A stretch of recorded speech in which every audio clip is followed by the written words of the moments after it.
Nós estamos nos aproximando de uma árvore frutífera silvestre. É o umbuzeiro. Muita gente desavisada, mal informada, diz que umbuzeiro é planta de caatinga. Não é verdade. A caatinga, que é uma região semiárida do Nordeste, semiárido natural, porque não tem solo, quarto elemento da natureza. E as plantas na caatinga são plantas de pequeno porte, arbustos e cactos. Existem no máximo 30 espécies de vegetais na caatinga do sertão.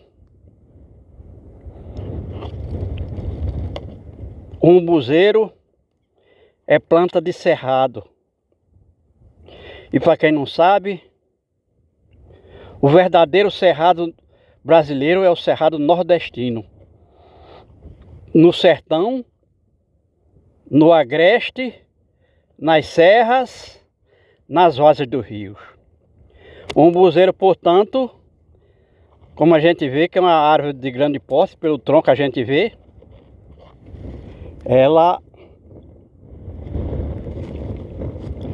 essa árvore só nasce onde tem solo fértil, de grande espessura, com 80 a 1 centímetro a 1 metro de espessura de solo, que é o caso das várzeas, dos rios do sertão. Então, o umbuzeiro é uma planta de grande porte, nativa de cerrado, e aqui nós estamos no agreste, onde a vegetação é de cerrado. Portanto, aqui não existe caatinga como existe no sertão, porque toda a terra aqui tem solo, e a caatinga não tem o solo, que é o quarto elemento da natureza. Por isso não é possível gerar vegetais de grande porte, nem grande massa de vegetal, porque não tem o solo. E por isso mesmo na caatinga, mesmo chovendo 1000 milímetros por ano, só fica 5% dessa água na caatinga, porque fica no solo, aliás, fica no subsolo, já que não tem o solo, que é a parte mais externa da crosta terrestre. Não existe na caatinga. Então está aqui um umbuzeiro, e nos surpreende em pleno verão seco desse, tentando botar alguma flor,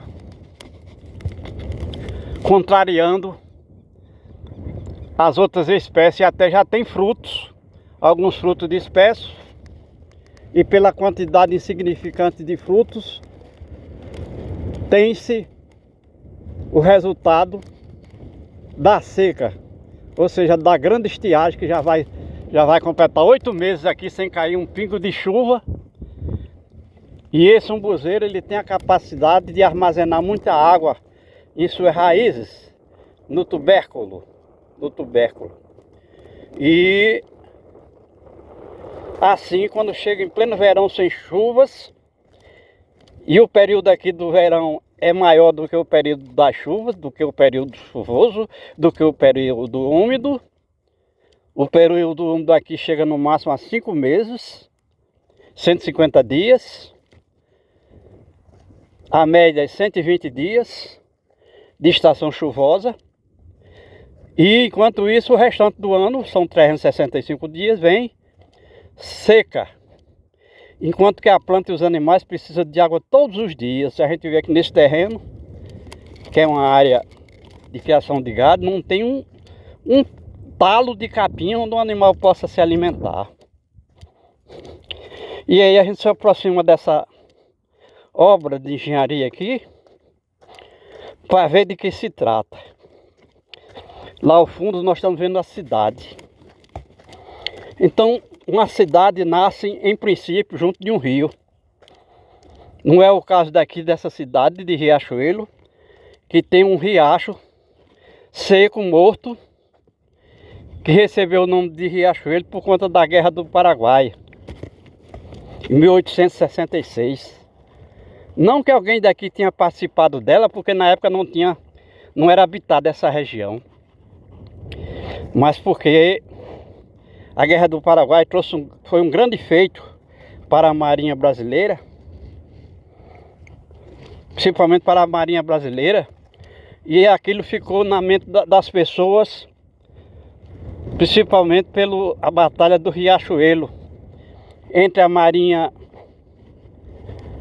Brasileira e a Marinha do Paraguai. Mas nós estamos tentando até fotografar um bando de aves chamada de galinhas da Guiné. E a Guiné é a região da África onde, em princípio, teve origem essas galinhas. Também é chamada de galinha de Angola, da Angola. E nos surpreende, elas estão bastante distantes da cidade, das casas. Elas vêm aqui à procura de comida, de alimentos. Quem seriam os alimentos? Alguma semente e também algumas sementes e também insetos. Numa seca dessa, semente já torrou. Se tinha alguma semente aqui de plantas, torrou no calor extraordinário do chão por conta da grande intensidade de luz solar. E inseto também não existe, porque os insetos só existiriam se existissem plantas, de onde eles vão tirar seu alimento. Alguma parte da planta, seja as folhas, o fruto, a semente. Então nós tentamos acompanhar as Guiné, ou seja, a galinha da Guiné. Não conseguimos fazer uma melhor imagem, porque ela não deixa a gente se aproximar. É um animal bastante arisco, e se não fosse, alguém já mataria aqui, caçando com espingarda. Tal é a distância que elas estão das casas. A mais de 1 quilômetro, a mais de 1 quilômetro de distância da casa, a galinha da Guiné veio procurar no mato, no campo, o seu alimento, já que na cidade não tem.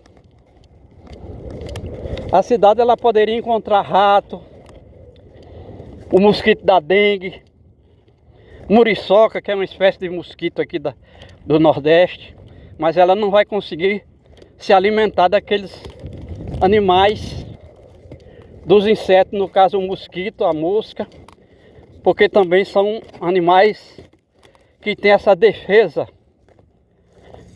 de se proteger dos predadores.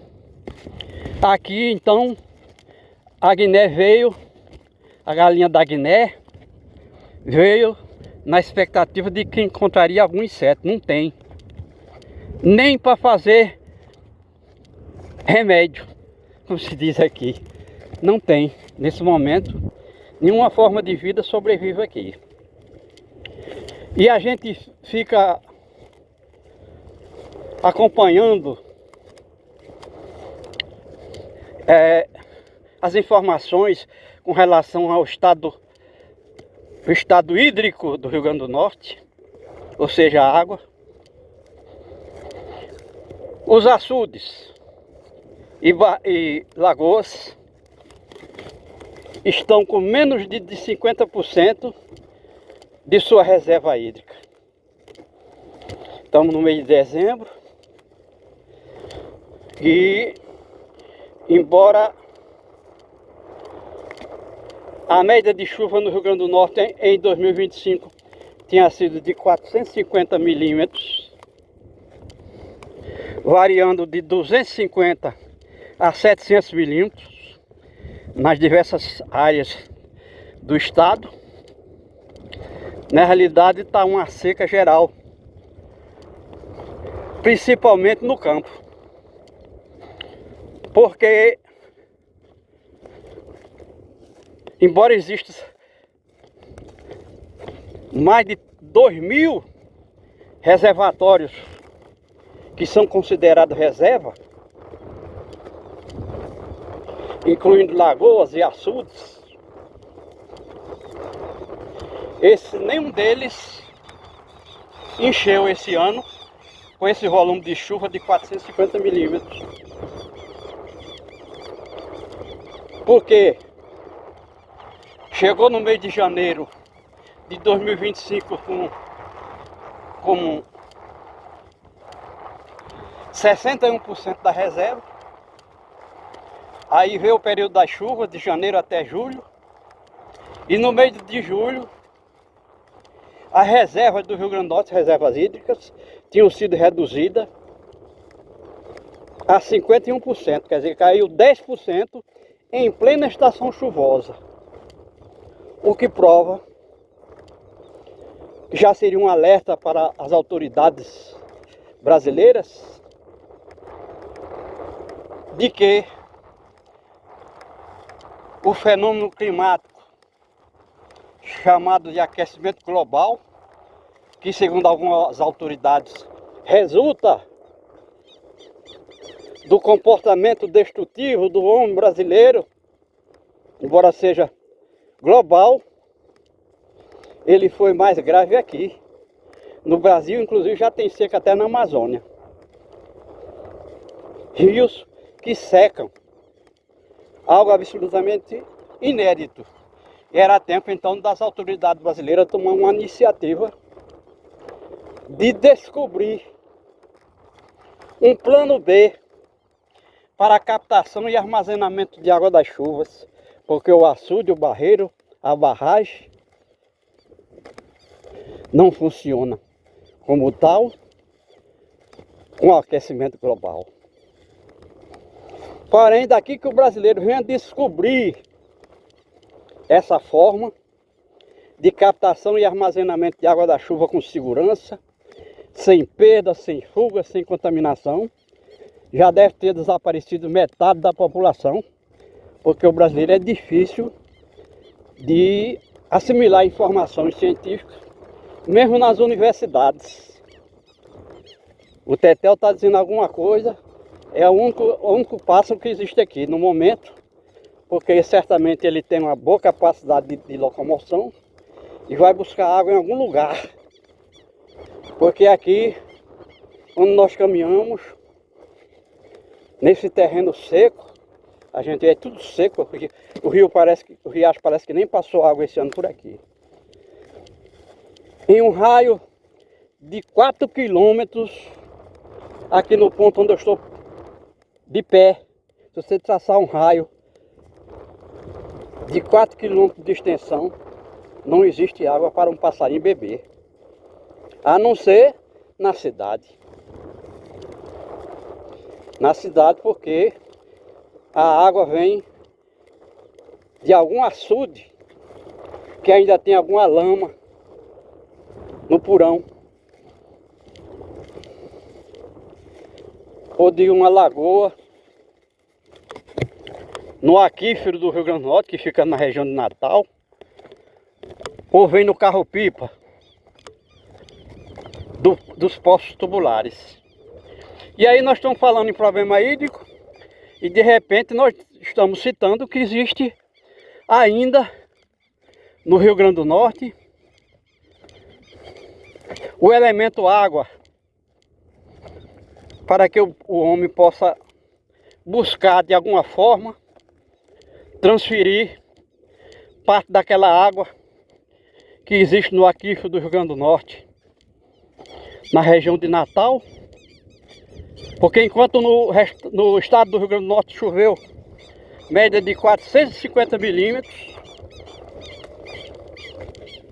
esse ano de 2025 choveu 1.500 milímetros em cima do aquífero do Rio Grande do Norte, que fica próximo ao litoral, onde estão dezenas de lagoas, onde estão centenas de poços tubulares, de onde o sertão e o agreste buscam, por intermédio do carro-pipa, a água para beber, porque nos açudes do sertão, se tiver, é água no estado lixo, grosso, fedorento, lá no fundo do porão. O homem não pode beber porque não existe nenhum tipo de tratamento que possa transformar aquela água do açude em água potável. E se a gente dissesse que aqui teria água, não, nós estamos caminhando, estaríamos contrariando a lógica e a razão, porque nós sabemos que toda a água da terra vem de um regime de chuvas. E se faltar chuva, vai faltar água. Aliás, a gente tem que sempre reforçar essa afirmativa, porque é absolutamente estranho inclusive para a comunidade científica brasileira, dizer que se não tiver chuva, a água vai acabar na terra. Claro, porque a água foi criada. A água não chegou de bolo de vez ao acaso. A terra foi criada e a água foi criada na terra. A água H2O. Então existem leis que funcionam nesse princípio. E nós reforçamos essa afirmativa de que sem as chuvas não existem plantas, sem as chuvas não existe um agricultor, baseado num registro que foi feito no Gênesis, primeiro livro da Bíblia Judaica Cristã, que é o livro da criação, onde está explicado como foi que foi criado tudo isso aí. E lá está escrito em Gênesis capítulo 2, versículo 5, que depois que Deus criou a terra, não existia na terra nenhuma planta. Nenhuma planta! Porque Deus não tinha feito ainda a chuva. Ou ainda significa dizer que foi Ele mesmo que criou depois. Existia já na terra a água no estado gasoso, na atmosfera. E é tanto que nesse mesmo capítulo 2, versículo 5, está escrito que existia vapor de água no chão. Porque a temperatura ambiental do chão, naquela época, há 4 bilhões de anos atrás, era tão alta que quando a água do ar tocava o chão, era repelida em forma de gases. Água no estado gasoso, tal era a temperatura exorbitante da terra de então. Então qualquer água que se chocasse com a terra, alguém que estivesse observando, naturalmente um ser inteligente, o próprio Deus, via aquilo ali como sendo água em forma de vapor. É água no estado gasoso, mas não existia a chuva. E sem as chuvas não existia o homem agricultor. Está escrito dessa forma. Se alguém quer contestar, que o faça. Mas nós estamos nos baseando também na ciência, no que o homem conseguiu aprender, a assimilar e criar, depois se transformou, que se tornou Homo sapiens, pela própria ação de Deus. Quer dizer, Deus criou o homem 2 vezes. Criou o homem animal, hominídeo. Criou o homem animal, primata. Criou o homem animal do reino animal, com seus instintos, com as suas necessidades fisiológicas. E depois de ter criado o homem animal, Deus estabeleceu no homem uma essência sobrenatural de si mesmo, para ser imagem e semelhança de Deus, ou seja, vida inteligente. Então, a nossa racionalidade, que nos permite raciocinar e criar essas informações para que outras pessoas do mesmo nível intelectual possam entender, nós só podemos fazer isso porque nós somos a única vida inteligente na Terra. E somente somos vida inteligente porque temos essência sobrenatural.